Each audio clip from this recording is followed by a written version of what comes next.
शिवसेना शिंदे पक्षाच्या सर्व मंत्र्यांची वर्षा बंगल्यावर बैठक, लोकसभा रणनीतीच्या नियोजनावर चर्चा, प्रत्येक मंत्र्यावर 2 ते 3 मतदारसंघांची जबाबदारी।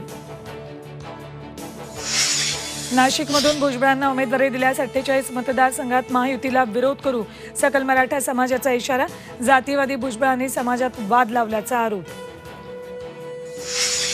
सांगलीच्या जागेसाठी विश्वजित कदम ठाम, कार्यकर्त्यांना सज्ज राहण्याचं विशाल पाटलांचं पत्रातून आवाहन। तर विशाल पाटील कुठून लढणार, त्यांचं विमान गुजरातला जाऊ नये, राऊतांचा टोला। कल्याणमधून श्रीकांत शिंदेच महायुतीचे उमेदवार, फडणवीसांकडून शिक्कामोर्तब, श्रीकांत शिंदेंना भाजपकडून विरोध नसल्याचा दावा। मतदारांना हेलिकॉप्टरनं आणावं लागलं तरी चालेल, मतदानाचा टक्का वाढला पाहिजे, मुश्रीफांच्या विधानानं अनेकांच्या भुवया उंचावल्या, विरोधक गब्बर असल्यानं अशी विधानं, जयंत पाटलांचा टोला। महाराष्ट्रात उष्णतेची लाट, चंद्रपूर सोलापुरात पारा 43 अंशांवर, रविवारपासून मध्य महाराष्ट्र विदर्भात अवकाळी पावसाचा अंदाज, नांदेड हिंगोलीत गारपिटीचा इशारा।